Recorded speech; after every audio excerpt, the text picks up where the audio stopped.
So what's up, everybody? What's up? So, all right, I want to start off everything with gratitude. So, um, I'll go first. We just basically gotta say what we're grateful for. I do this every single day, and I think you guys should do it as well. I think it would help out a ton. So, as far as gratitude, super grateful for all the lead flow we got going on, all the knowledge that's available out there, whether it's books or even just on the internet. And I love having a community like this as well, where I can share everything. So super grateful for the team's knowledge, even the roof over my head. Uh, who wants to go next? Well, I can I go was next. okay. Awesome. Go for it.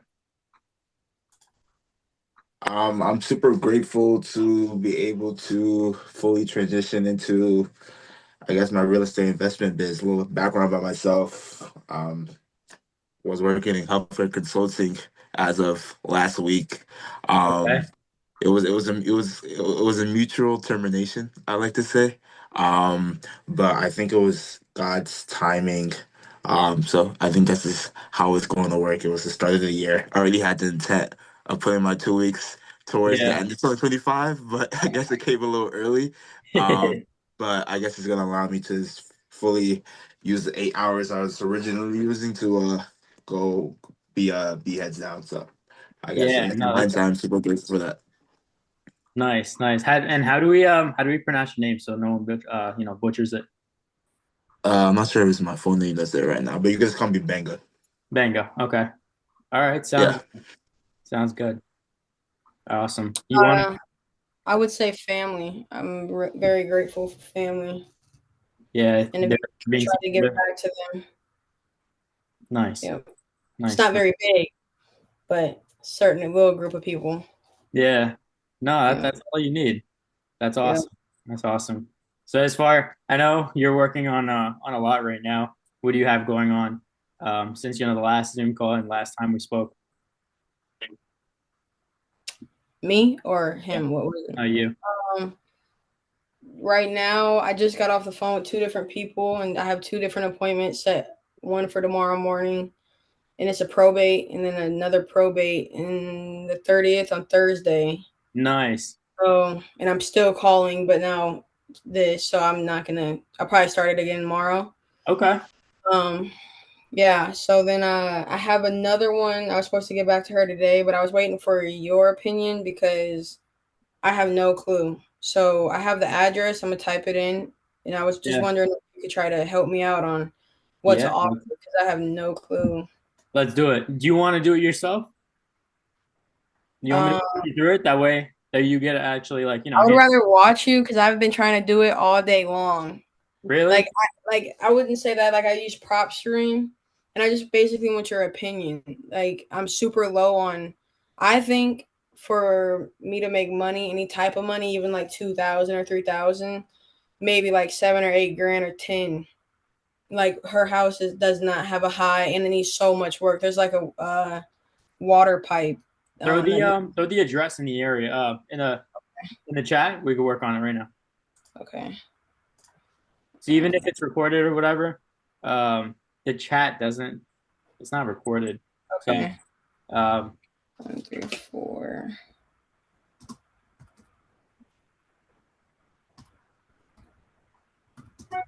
just so I have a context of what we're working with, I could actually pull it up on my end as well. And that, and then I think it's East Pittsburgh. And then where is it at? Zip code. Do you need the zip or should it should pop up? It's like a blue house, No, blue and like already. red brick.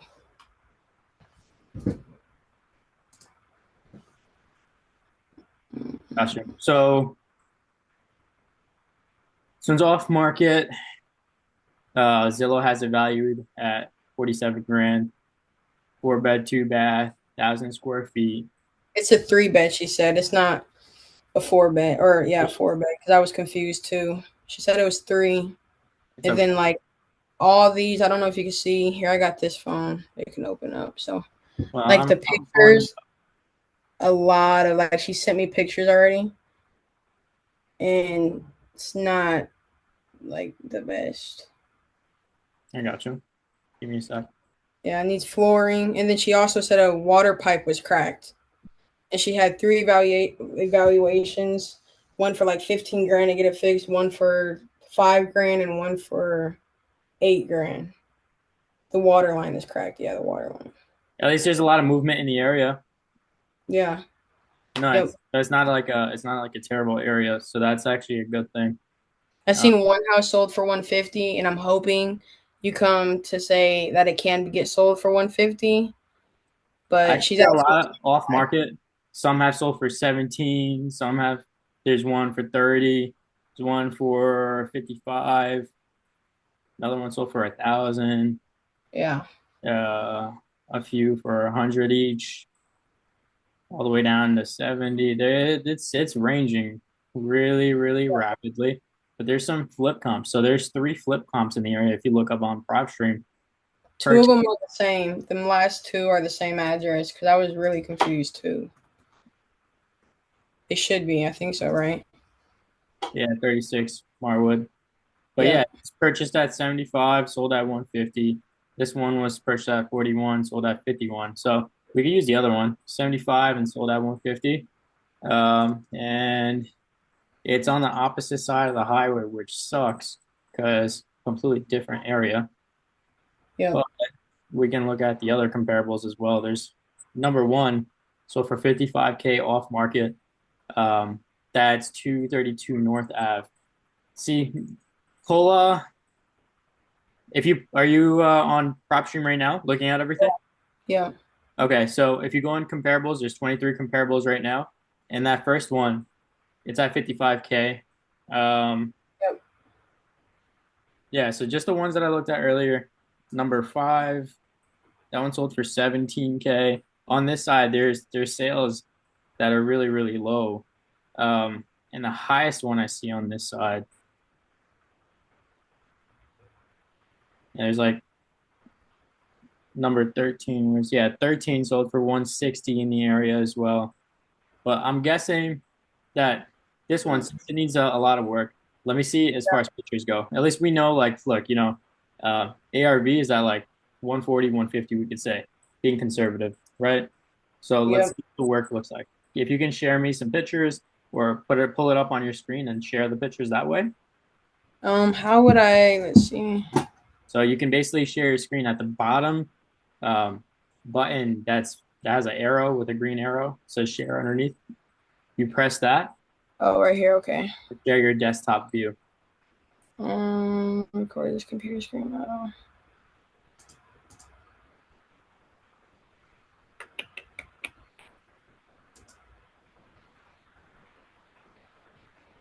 Entire screen.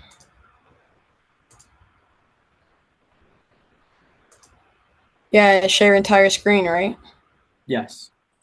Yeah, it won't let me put or click square or share at all. I had this happen to me before. I have no clue. This computer is kind of. Let me see. Mm, maybe that one. Can you see that? Yeah. These are them right here. Can you click on them and then scroll through them? Yep, So we I'm can trying to have it start blowing from up up on here. the screen. Oh crap! It won't let me. So this is one right here. And she said she had this pulled Uh, up. Did this one pop up yet? yeah. So how come the subflooring is ripped apart? Because she said that I asked too, and the water leak. She had the people come out and tear it up to try to find it, and they never like fixed it. She Yikes. said half of it's done, like half of it's not. Like right here, this flooring's this probably gonna need redone. Can't really see it. That carpet. Yeah, just flip through it. This one. Yeah, it won't let me like click it. I don't know why. I gotcha. What software are you using right now? Google Google. Voice. Okay. Yeah, this one. Yeah. It was Mojo when I was like using a dialer. The kitchen doesn't look too bad, like the cabinets. What about the roof and the windows and such? She said the roof is fine. She What said does it mean by fine? How old is it? Do you know? 12 years old. 12. Okay. And then as far as the Real quick. windows Just go, they all need to be replaced as well, I'm assuming. she said the windows were fine. I didn't ask how old they were. She didn't know, but the roof was I think 12. I'm pretty sure she said 12. Okay. All right. And then flooring needs to be done. There's quite some work, and some of the joists need to still actually be installed. So some of them that were ripped out. Foundation, there's no issues, right? Yeah, just that water line. She said needed to be fixed, and she had three of them. Looked at. Do you? I'm gonna Okay. unshare. Oh no, so the foundation I'm talking about. Foundation is good, right? Yeah, yeah, that. Yeah. Okay, so foundation is good. The roof is gonna need to be replaced in a few more years, but right now it's good, so we don't have to worry about that. The windows is a maybe, right? She hasn't replaced them, but the house is how old? I House think is 1910. yeah, 1910. Yep. So it's very, very old house, over 100 year old house. Um, the windows probably need to go, if I'm assuming, um, and need to be replaced. So flooring, windows, kitchen, bath. Those are the Yep. major things. I would say It's uh, a there's one. nothing else on the exterior. I would say easily like 65K worth of work. Yep. That's exactly what I had. 50 to 65K worth of work. So let's say if the ARV is at 150, right? We do Hmm. 50 times point 0.7. We're at Oh, I hear that. yeah, to do it. I want you to do it. So I want you guys both to do it. So that way you guys get an understanding of how underwrite deals and what's a good deal and what's not, and how the entire process works. So we already found out the ARVs at 150, one, 105. yeah. So point 0.7, we're at Mhm. 105. Now we go ahead and subtract. Let's say repairs at max 60K. Let's take off 60K off of that. We're at 45K. And then now holding and closing costs. We can just round it right now and just call it 10K. Our MAO is at 35K, right? Okay. That's what we're going to be able to sell it to an investor for. So you need to get this thing underneath that 35K. Anything that you get underneath that 35 is the profit. Okay. Well, that. Okay. So yeah, she's ready to move forward with me at 25. So Okay. I could probably. So I would basically say, did you give an offer yet or no? Yeah, I told her. I mean, she told me 25, but I was thinking really low because I was basing my numbers off that $50,000 mark. I didn't know if I could use that 150 comp or not. So I didn't know if I'd be able to move it or not. That's why I was like, you know what, I'm just gonna ask you because most of these type of deals I just throw it away, and I gotta stop doing that. Gotta figure Don't it out. don't don't throw them away. We could turn them into dollars. Um, so what offer did you give her that made her say, "Oh, I could do 25"? 12,000. 12,000. Okay. So tell her 25 is still a little steep. What's the closest you can come to my offer? Right? I want you to say that to her. If you need help closing it out, let me know. I can help you out. And if you want to do it on your own, you can do it on your own.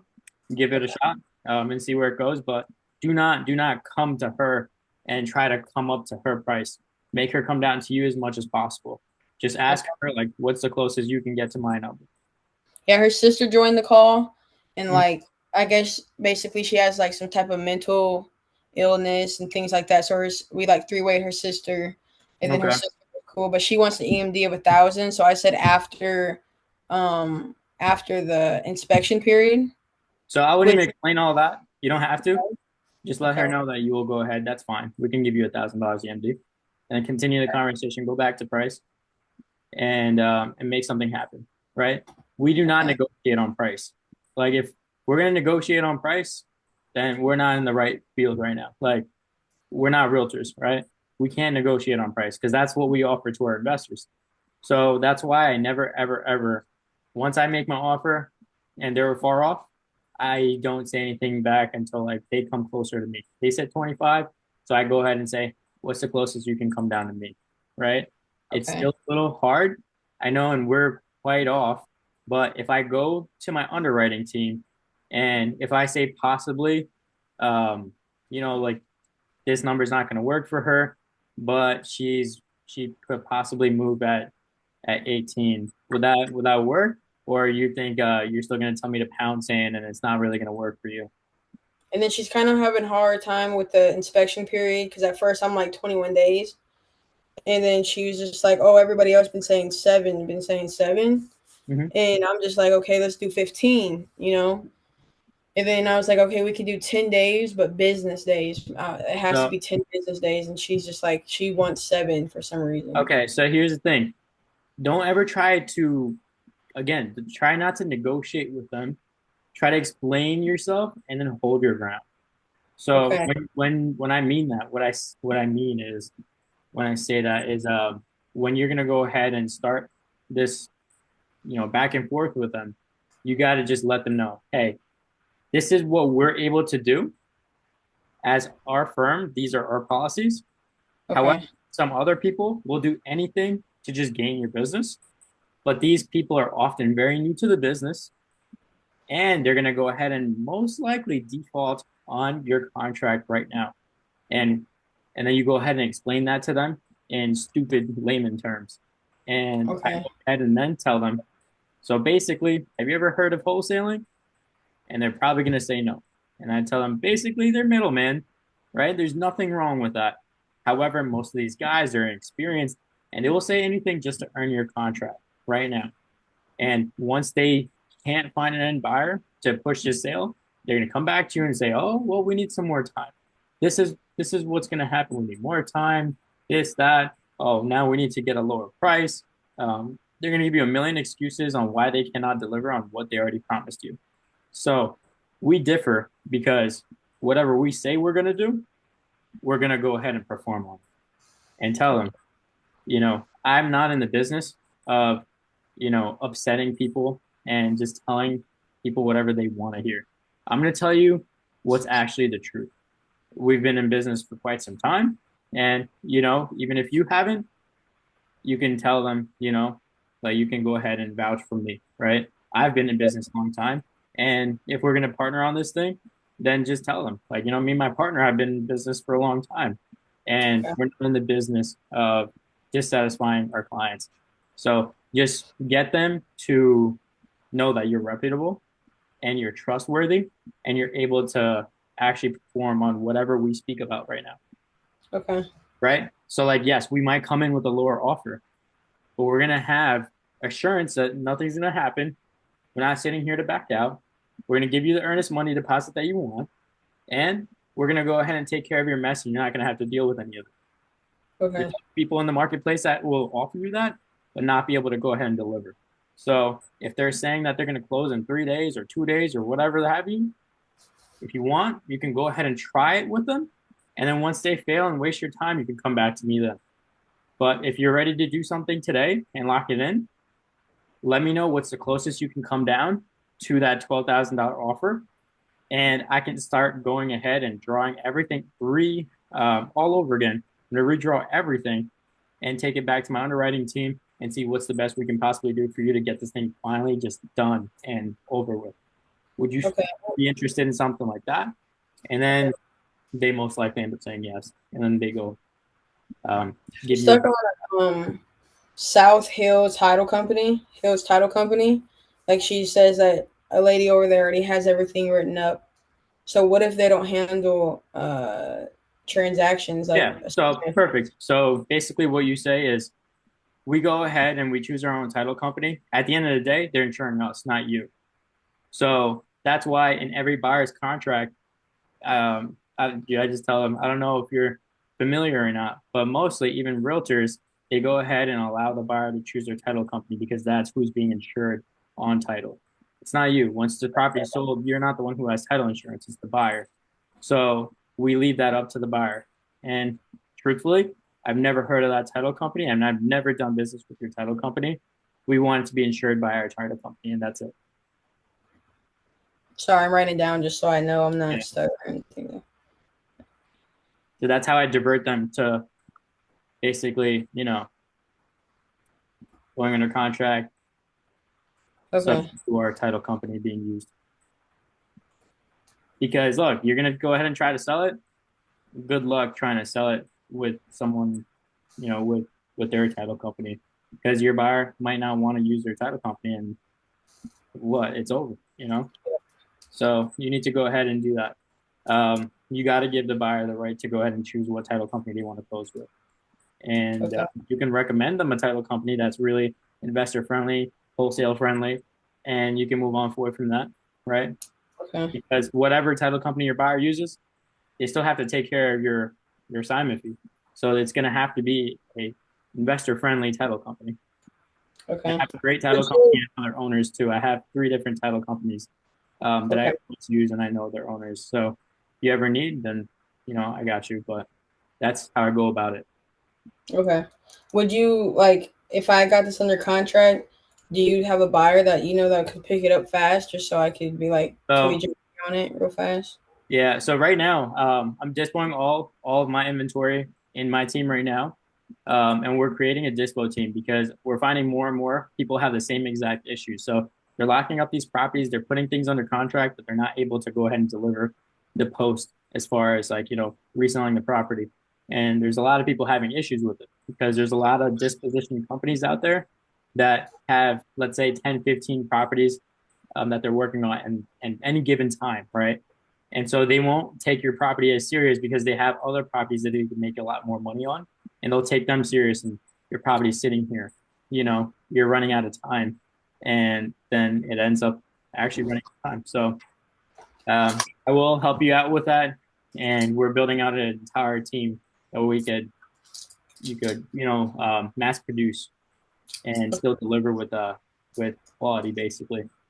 Um, Okay. so let's see, as far as right now, if you're able to go ahead and follow through with everything, and she ends up locking it up for, let's say, like 18 to 20, then it's great. I think 25 is still pushing it a little too high because some of our buyers, they can come in a little lower, right? So we want a buffer room. And then let's say if we can go ahead and sell it for 30, then great. But if we can, at least we have buffer room, Okay. Makes right? sense. So, so that's the biggest thing. So try to get her somewhere at 18 to 20 Okay. and bring her down to you. Tell her, like, what's the closest you can come to us? Um, you might be wasting time just debating about it. Are you ready to move on something today? If I can go, if she says like, oh, lowest I can do is like 19, Okay. before you hang up, tell her, okay, I think that might be reasonable. Okay. Go ahead and draft up a new offer. What's it called? A new form for my underwriters to take a look at and see what's the absolute best that they can do. However, if they go ahead and accept for that 19,000, are you ready to make a move on it today? Oh wait, Okay. is there anyone else that might need to go ahead and review this with us, like maybe a spouse or a partner? Yep, I've asked that. It's just it's on my Podio. I put it in there, and her sister just helps her make decisions because like she has something, I don't know what it is, some type of problem, and her sister just is helping her make the decision, but she's not on it. Okay, It's just her. okay, that works. That works. Let's see how it goes. You know. So, hey, bro, I just saw your comment. You have a couple of questions. Talk to me, bro.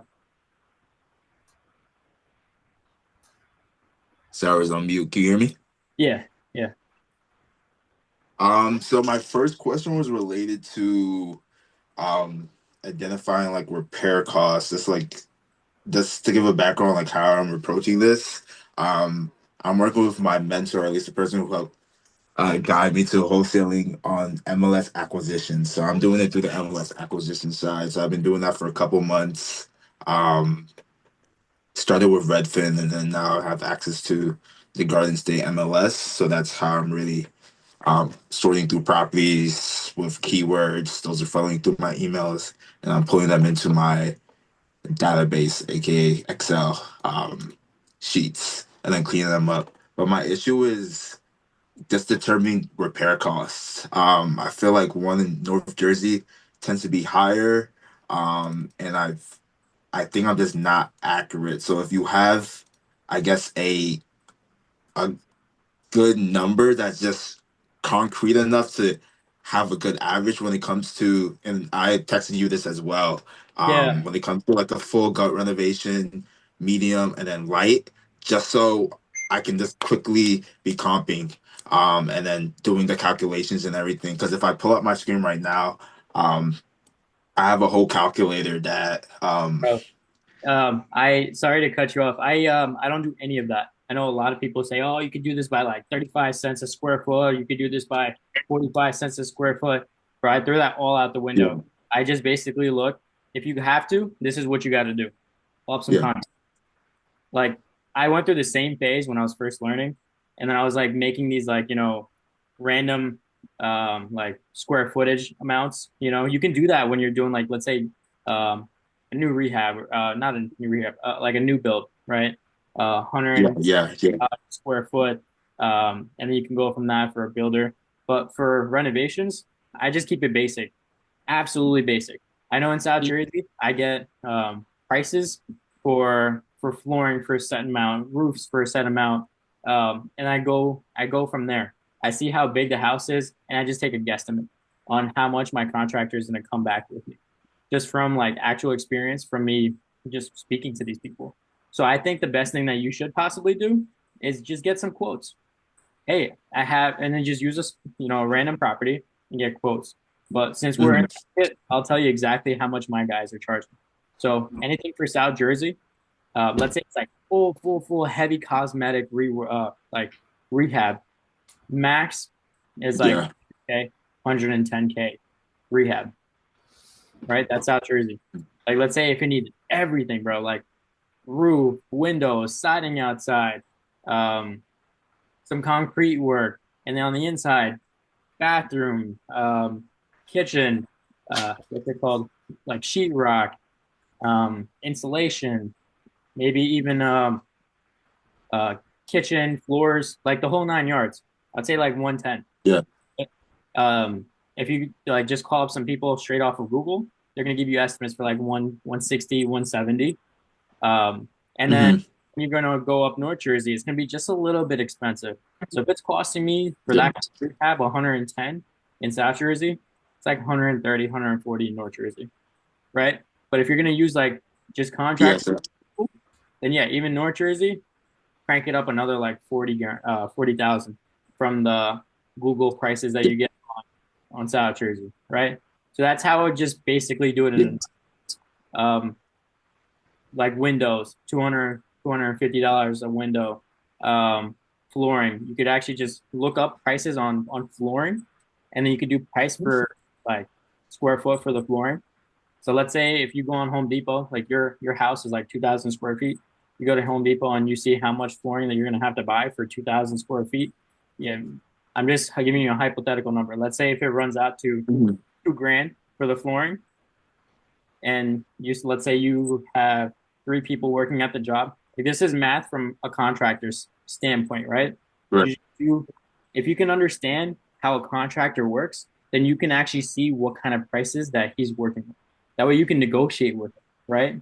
Like these are things that you're gonna have to know when you're an investor anyways. So why not know it now as a wholesaler? Because you're the one who's putting these properties in their contract, right? So right, let's yeah, say if the material's costing 2 grand, right? And let's say the contractor is going to use like a team of 3 guys to do it all, then let's say, okay, now you have to figure out how much time it's going to take them.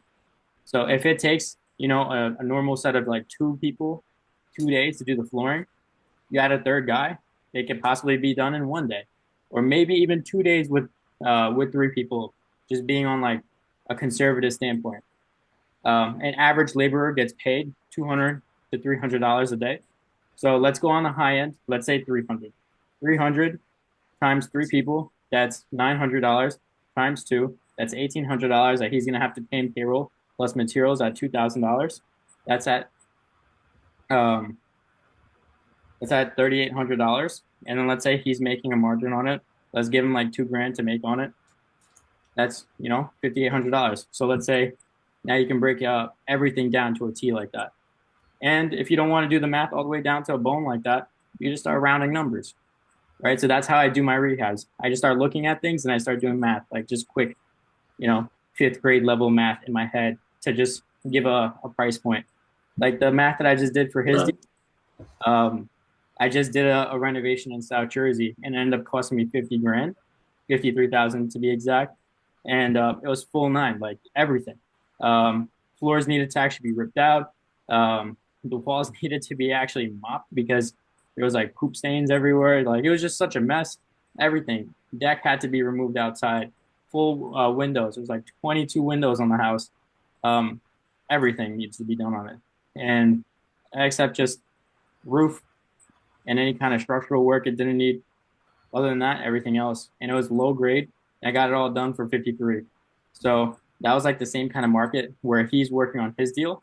So that's how I gave him like, okay, max 60K to do that renovation because it doesn't need a roof. It doesn't need like massive high ticket items. So 60 grand is like pretty decent. So if you can start actually just reaching out to some of these contractors and just getting an idea of what things cost, now you can use real live prices instead of just doing that whatever kind of math that everyone Yeah. else is there. Because that's like really, really, really rough. But if you know your own, Nah, yeah. understand all the pricing, then no one can F with you and no one can just, you know, just bully you on the prices. So, For Sham, I have a question. yeah. Sorry to cut you off. So, like, is there a price? How much price difference is there, like, for fixing and flipping the labor charge, Central Jersey versus South Jersey? How much you see the price difference? Yeah, I mean, at the end How of much the day, percentage? still people are charging like so just because I used to do subcontracting for general managers, I know like how much we were paying our guys, and it was anywhere between 250 to $300 a day, right? Oh, Like per person. So you can just backwards reverse them all. You can get the material prices on any Home Depot or Lowe's, right? Just use those kind of material prices so you get an idea, and they're gonna get materials for even cheaper because they're gonna buy in bulk, right? The contractors, and then see like how many people that he has, or how many people that you think that it's going to need to take the job to the finish line, and then you can just run the numbers backwards, right? So in South Jersey, there's like really really really cheap labor, if you can source it. A lot of Mexicans that are illegal there that work on a ton of people's properties, and they don't even care. If you can give them $150 a day, they'll start working. So the labor is super cheap, and the contractors, they literally give out really, really high prices to new people just to see if they will bite, right? So always just know your numbers just from how they're looking at your deal, right? They're saying, oh, look, this investor bought this house for this much. He has a lot of money to be made. We can charge him high. So that's how they're thinking. But if mhm. you know how much they're making on their whole construction side, you can also negotiate with them like crazy. And like for example, Donald Trump, he does this so well, and that's why he's super successful on his real estate and construction in New York. He basically like penny pinches everybody like crazy because he knows he has a construction background from his father. So if you can understand the construction and how these guys are operating their businesses and what their profit is looking like, then you can negotiate with them. You can tell them, hey, look, I know how much material costs. It's this much. How much is labor at max? Charging these your guys this much. I think this number is fair for me giving it to you. Like I get roofing quotes in South Jersey. I'm looking to get a roof done on one of my properties. These guys are charging $15,000 for I don't know 1,200 square feet home, right? And I tell them like, what you're trying to make 10 grand on this deal? I straight tell them like that. And they try to come back and tell me, oh, no, I have this many expenses, blah, blah. And I can straight tell them, okay, well, all the roofing materials are going to most likely kind of cost you 4 grand at the most. And then how many guys are you using? And then I do the math with them. Okay, you're using 3 guys. Okay. So 200, 200, 200. You're $600 is the payroll. And, I do the numbers with them. And then you can really get a really great price because they know that you know what you're talking about. And if you Even 6 months ago, I tried to flip one property, but okay, it didn't get under contract. Seller was at very high price. So I was doing my due diligence and trying to get the quotes for the roofing. So the highest is 1350 square feet is property. The roof is 1350 square feet. The highest quote I got with materials is 20,000. The lowest quote I got is like 12,000. And if I'm going to buy the material, the lowest quote I got is like 3,200 for the labor. Okay. Highest quote I got is 12,000. You Okay. see the difference, right? Lots of, Exactly. you have to Yeah, shop around a lot, like a crazy. lot. Yeah, and Uh, once you find this really like diamond I proof, almost reached like 10 to 12 contractors. I almost reached like more than 10 to 12 contractors on Facebook group. 42,000 people are there. Just you need yeah, this work, just post it. They come bid on that. that's very smart of you to do. That's awesome. That's Yeah, awesome. yeah, yeah, And you have to shop around, you know. yeah, yeah. So and it's also the biggest thing is if you can, show them that you can provide consistent work, whether it's through your network or whether it's through you, they'll even give you cheaper prices because they just want to stay busy. Especially the newer guys that are just subs, they just really want to stay busy. That's their biggest fear is like, oh, what if next month we don't have work? If you can keep them busy, oh man, you'll get really, really great prices. Yeah, yeah. Even in general life, like if you try to buy something on Amazon, you try to scan that in Temu, Temu. Okay, Tamu. You know the app. Yeah, yeah, yeah. So sometimes, not every time, sometimes 15, 20, 30% of times, same product will be on Temu. It will Mm, be like $5. It takes 2 weeks time to ship it. The yeah. same product on Amazon will be $20. So you Wow. get that for $5, $6. Right. Yeah, Yeah. they're competing. But but Awesome. but it all needs time. It needs 2 weeks of time to ship it. I see. Yeah. Yeah, it's the same way around. Like you have Yeah. to shop around. Yeah. See, So Mhm. I was gonna say what how I learned really, really well as far as the pricing goes on the houses is I partnered up with a contractor and he's a really good friend of mine. His wife is a really good friend of mine too. She's a realtor. And we went through a list of properties and we walked around town and I was like, okay, how much is this one? Because I told him, look, any properties that I buy, I want to know your prices. That way I can get you to work right away. And I don't want to sit here and negotiate back and forth after I buy. So I can make sure you're taken care of good. So he came with me and we looked at a ton of properties. And he was like, it's going to be $25,000 worth of work. This needs to be changed. This needs to be changed. This needs to be changed. And then we went to another one. He said, "Oh, this is going to be 40,000. This needs to be done. This needs to be done." And that way, we went through like 15 properties, 15, 20 of them. And then like I understood all his pricing and how he's going to be able to do things on a rapid scale. So if you can even like have a really good contractor friend that is really great with pricing and they're looking for more work and they're open to doing something like that with you, that's like the best way to learn. But I found out like, if it's very, very light cosmetic work, 25 grand. If it's medium, then we do like 40 to 50. And if it's on the high end where the house looks like it's about to fall down, then 75,000 to 100,000 in South Jersey. North Jersey, if you just add like 30 grand to all those numbers, it's gonna be around the same thing, 20 to 30,000. So it's just knowing your own market, and that's why I like to stay in my own market. It's nice, but it's not the most idealistic thing that I can do because sometimes competition is too much here. But I judge every place by what kind of class it is. Like I know in Yep. South Jersey, everything's super far apart, and it's lower income families, lower income people. So I know that the pricing is going to also be lower that way because they're just not going to be able to score bids that high on jobs. So I use that South Jersey model in really rural areas, and I use the North Jersey model for like any deals I get in cities. Okay. Mhm. You know, So general question like in Salem. So let's say if there is a property 1880s okay. historical house. hmm I'm sorry, you like cut out. I Can you don't. hear me better now? Yeah, Yeah. I have bad network. How Okay. about now? If I turn off the video. Is better Yeah, now? it works. Talk to me. What's going on? Okay. So in South Jersey, I mean like in Salem generally. Yeah. So let's say if the historical property is 1880s, and the property needs to knock down. So it's built in the square footage is 2,500 square footage.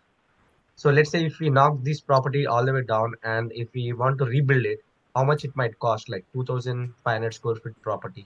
2,500 square foot property. I Yeah. mean, new builds are at 155, 160, $160 a square foot. So if you do like on the high end, let's just do 160, Hmm.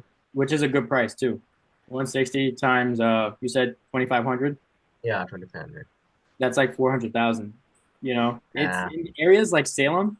I know there's so many deals, but they're not deals. You know, if yeah, you're looking to new build anything in Salem, like the cheapest you'll be able to do it for maybe 200,000, but the yeah, resale is like exactly. 180, 200.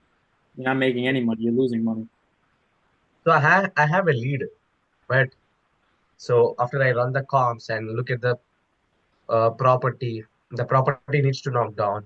So seller agreed it needs to knock down. Many investors walk through the property, is ready to sell for $60,000. 60,000? But yeah, it's 60,000. Yeah, it's in Salem.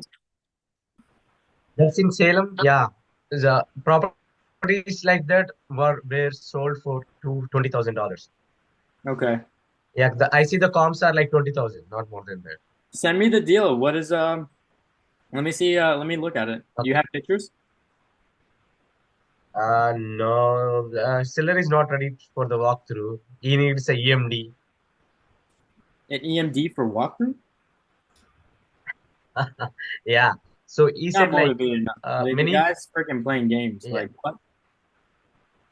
So, So so what do he you is like, look at the property. I just message you. 64 Walnut. That's it. so what do I do on that verge of like when they want that EMD? Do I say after inspection or how would I word that to them? I never Since have I to don't have explain anything like that. Everything's I explain it to them when I have the contract, and when I present the agreement to them. As far as like So why? EMD, if they ask me, then I tell them, sure, we can do the EMD. And I usually just tell them, I can put a few $100s down for EMD and we can proceed. But So before getting under contract, I mean like when you're getting under contract. no, I put the property under contract with the EMD on there. Well, there's gonna be an Okay. inspection period always. If the property fall offs, like if it is not a deal, then If it's not what? if it is not a deal, If it's not a deal, then I back out. back out you lose your $200 then. No, of course not. So Oh, that's what okay. I'm It's telling you. I just escrow. put it under contract with Hmm. me having to give them EMD, but I still have an inspection period, Yeah, yeah, yeah. right? So that's all. And let's say if they want EMD today, that's fine. We can give you EMD today, but there's still an inspection period. So if I Okay. back out because something is too faulty, I still get my EMD back. It gets held in title, and Yeah. as long as your contract says that you can go ahead and back out, then who cares? You're gonna get your money back. Do you have contracts? I have a couple of them, but do you have the ones you like in school or no? Those are the ones I use. In school? Yeah. Oh, okay. Yeah, there will be an obligation clause, so you can back out with. I never have to put down EMD like that. I never have to come across sellers like that. If they're usually not motivated enough to work with you, then I never ever work with them because those are Yeah, like the biggest headache sellers that you will ever deal with. You just want people that have real problems.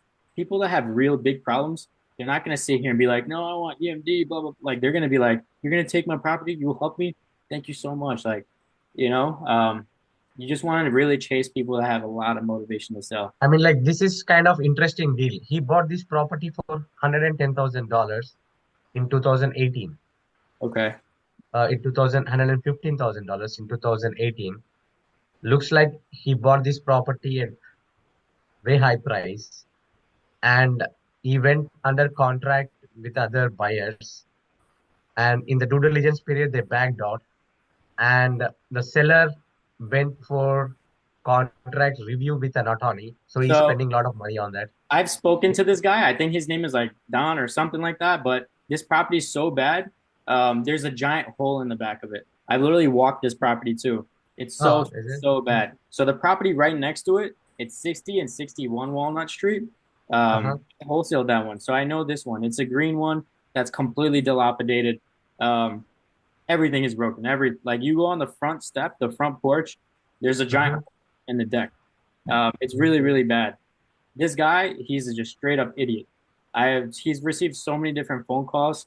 He's high in the sky. I think I offered him 5,000 for that property. Okay. Uh-huh. Uh-huh. Nothing's gonna happen with that deal. Like he's gonna sit there and collect more in taxes. Yeah, I offered him like a couple months ago. I offered him 15,000. Yeah, it's not gonna Then work. the due diligence paid. Yeah, I know in some properties, if they give for free, also you are going to lose a lot of money on that. Yeah, this property is just really bad. He's just very, very he's not that intelligent. And he bought this property like high in the sky. Probably never even took a look at it. So Yeah, yeah, it yeah. is what it is. He's owned it for some time now too. But that guy, he was in my CRM as well, but it's just not gonna really work out. I'm Does telling the contract you, have sorry to cut you off, assignable rights? Like is it signable? Does it have it in here?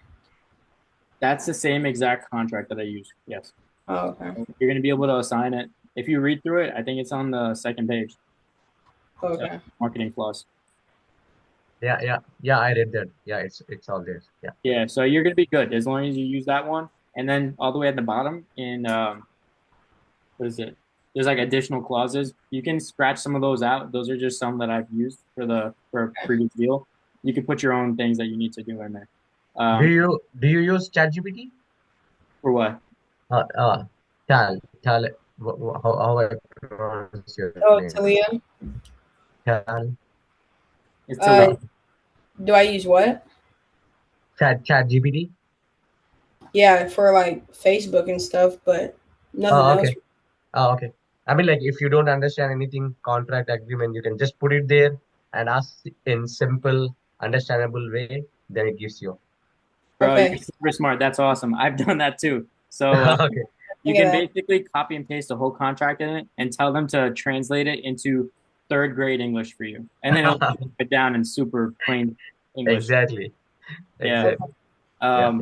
But yeah, you can also, guys, one major thing that I like to add to the contract now is that the property must be delivered vacant with a lockbox. Mention with a lockbox. So if Mm. they back end they give you any troubles, you could tell them, hey, look, it's in here. Because and then if they ask why you need a lockbox, tell them we have multiple contractors going through the property, and we can't go ahead and sit here and delay. And then I use a third party story. In my story, I always tell them, you can use whatever you want, but this is what I say. I tell them in the previous few deals that we've done, we've ran into issues where the owner wasn't able to come there on time, and I've had a contractor there, and now the contractor is losing money because his time is worth money as he's basically working. He's making money giving quotes and working on people's homes.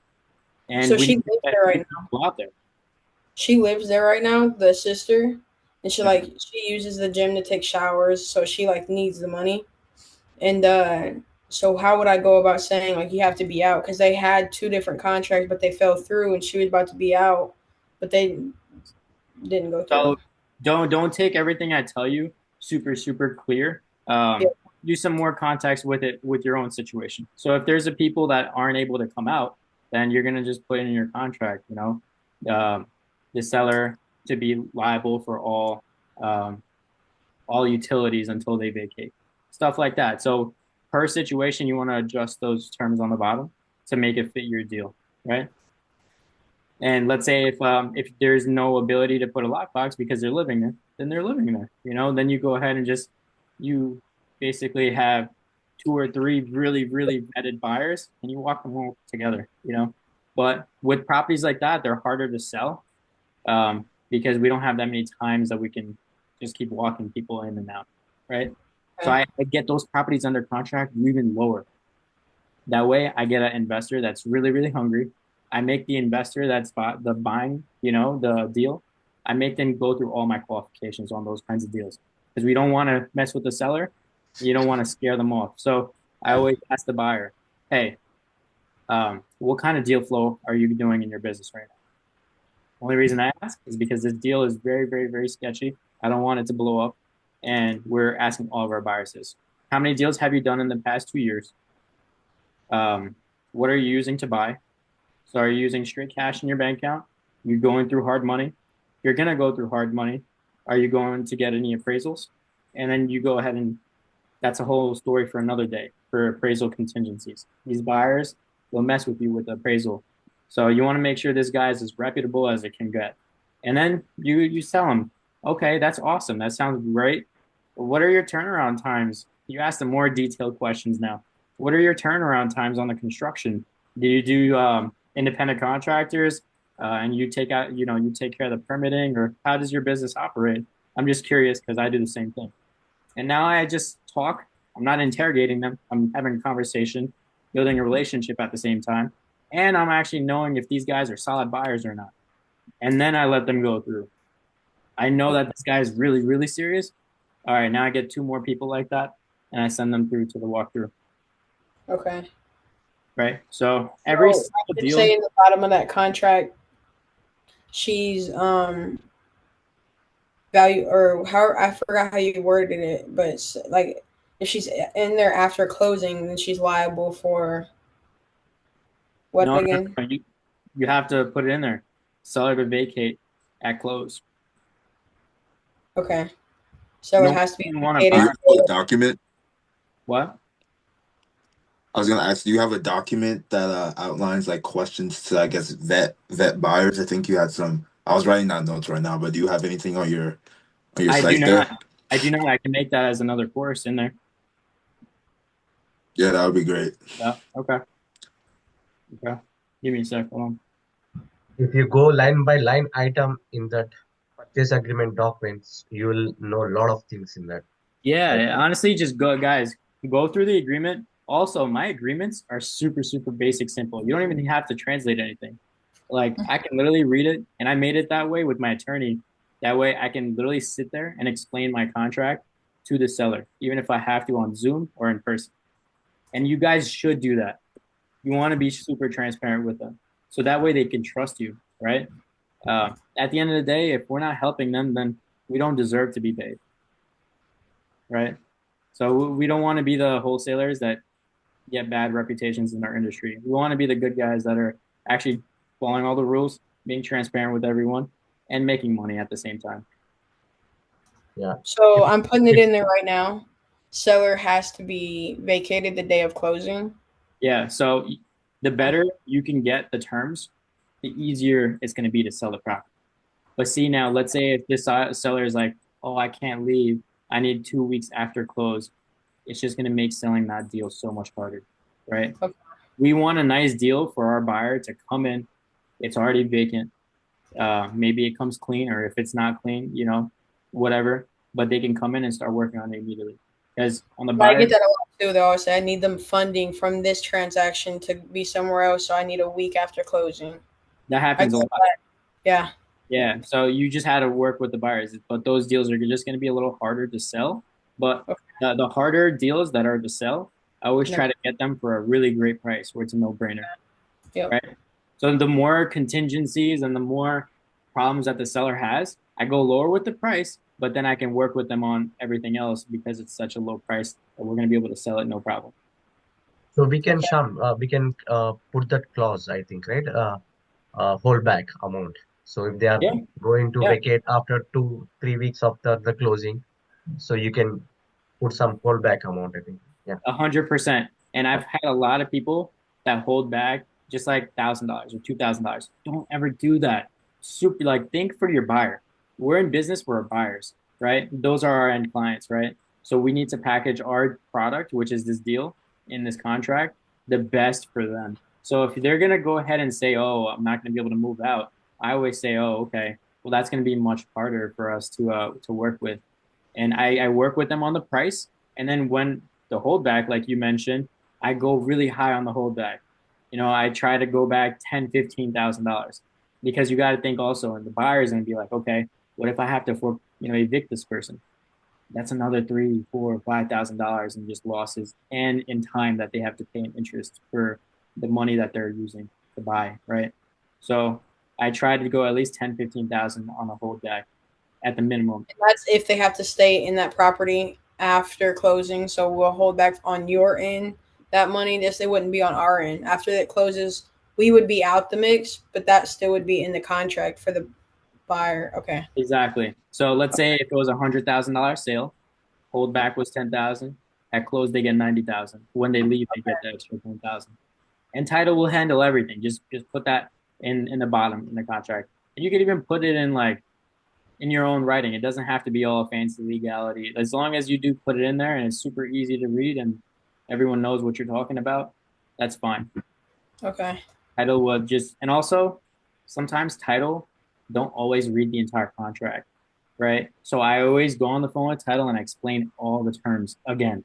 Hey, I know you got the title over. I'm just calling just to make sure that these are all the terms. And I want things to just go as smooth as possible as this seller is dealing with so many issues in their life. I hate to just have any sort of inconvenience during this transaction. Okay. Just I do see it. right here it says no real estate commission. And I think I told you, I'm not for sure if I did, but there is a real estate agent that really wants to work with me, Philip, over in Allentown, Pennsylvania. And he comes across all these deals all the time, and he wants me to sign an agreement every time we close on something he brings me that he gets a percentage, like that 3%. You can do a JV agreement. That's not a problem. Okay. You can do a JV agreement. This contract still stays the same. And then out of your assignment fee, you're responsible to give him whatever agreement that you have. And I could just type that up easy, just use GPT and tell it what I wanted to say. I'm pretty sure that there's a JV agreement in there too, no?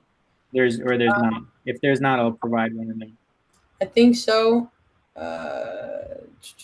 Yeah, I click on right here on the side. I don't see anything, JV.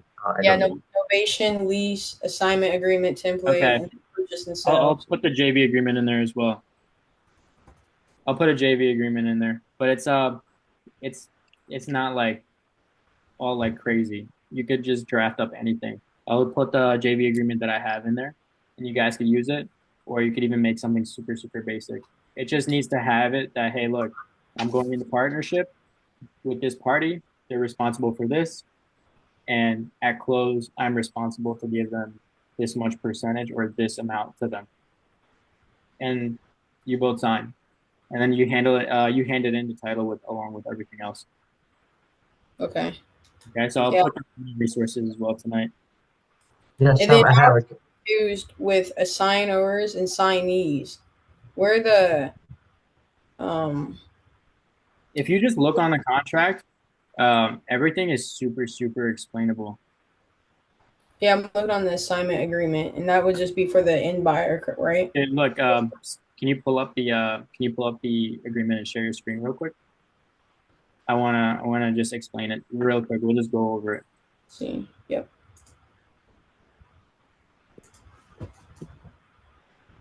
But I'm pretty sure we would be the assignor, correct? Yes. Okay. And then assignee. How I think about it, I did this in like a little bit of law class. Like assignor, like assignee receives, so like the person receiving the contract. So that would be like the end buyer. Exactly. And then assignor, or like we just give. Like I just think give. Yeah. Still, pull up the contract and then just share your screen. I just want to go over it really quick. Yeah, I'm trying. Yeah, Sham. Meanwhile, I have a question. Yeah. So I started getting quotes from inspection companies. So like, what is the medium inspection cost here in Central Jersey? Do you have any idea? I haven't gotten any inspections done. So everything that, as far as inspection, I just take my contractor always with me. So I can't really give you a solid number on that. Can you see that? Yeah, I mean, like if I take contractor, like I want property to be inspection, full inspection, like roof, foundations, mechanicals, plumbing, and all the stuff, like any termite issues or anything.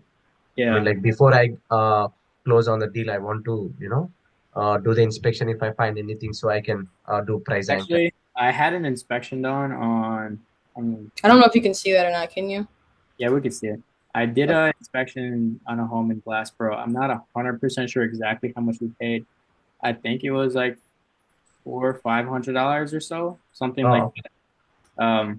This was a whole year ago. Let me see if I can pull it up in my email. okay.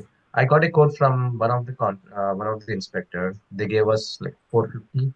So just I was checking whether it's a reasonable price, 450. Yeah, that's In pretty Columbus, usually in Columbus they do $100, $120 inspection. really Yeah, I marketed in Columbus too. So okay. there are like they go take some pictures, 160 pictures, and then they give the inspection report for $120. Yeah, ours was like $400 or $500. I'm trying to pull up like exactly how much it was.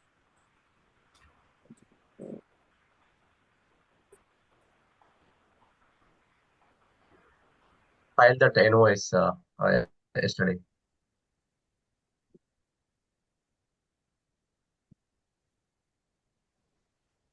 CO inspection.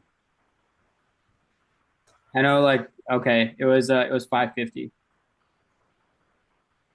Oh, okay, it was 550 last year. Wait, hold on. No, sorry, that's for lead inspection with the RF gun that we paid. I can't seem to find it right now, but I'm pretty sure it was $400 or $500. I don't think it would be more than that. The termite anything? It was everything. It was absolutely everything. We just needed it for the bank, so it came out of our closing costs. So that's why it's Yeah, as I'm going to can't close find it right this. now. Yeah, as I'm going to hold till it. Just I want to make sure how Yeah, is the property inside. So right. I don't want last minute surprises. So Yeah, no, definitely. You want to pull up the PSA? Yeah, is this up right now? Can you see this right here? Yeah, it's up. Yeah, okay. Or if you want here.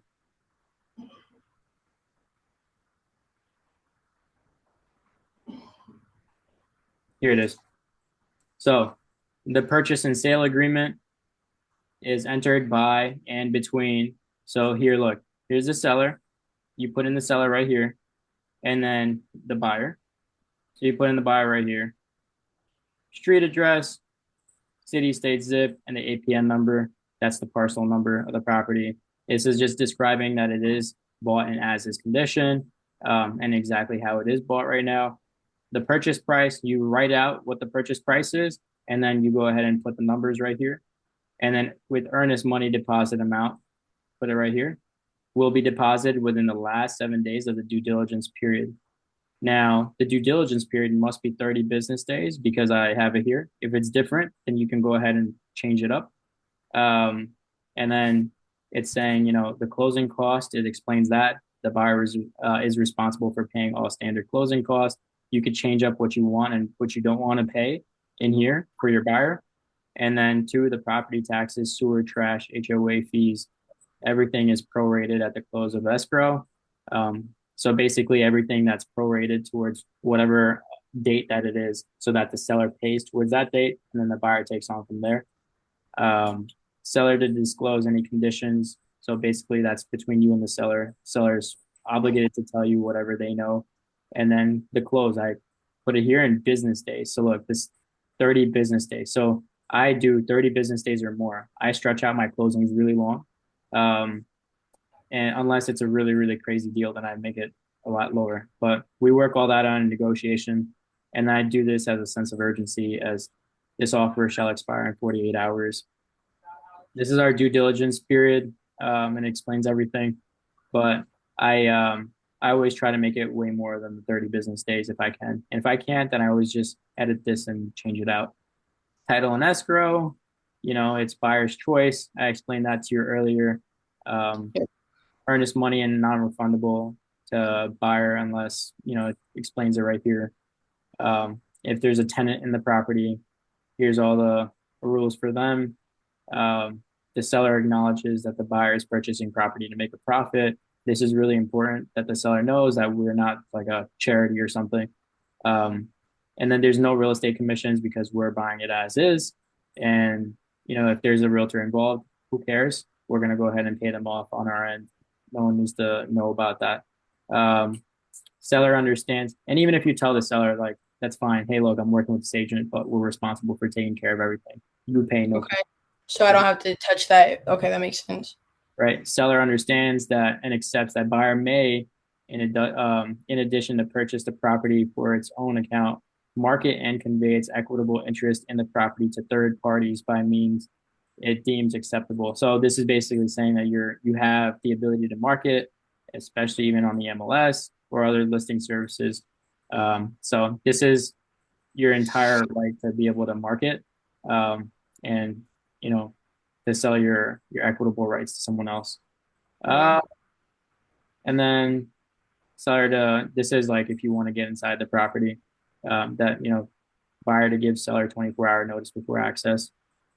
And sometimes I scratch this out and just put down a lockbox, or it just depends on the situation. And here's additional terms that you can put down. But that's as simple as the contract gets, bro. Super, super simple. Just go through it. I'm sure you can read it. Just dealing with contracts makes me a little nervous, so I had to ask. No, definitely. Always ask. You're always feel free to ask. But yeah, that's that. Hope that helps out. It's stretching over the time now. I'm gonna get going, but let's chat again on Tuesday and let's set some benchmarks. Let's discuss on some goals that we have in the community, and let's take it on from there. I want to see everybody like start locking up deals, and we can work on that deal as well. If you need any help, just reach out. Okay. I'm about to hop on the phone with her right now. Okay. Do your thing. Do your thing. Yes. Thank you. Of course. Have a great night, guys. You too. Thanks. Thanks, Sean. Thank you.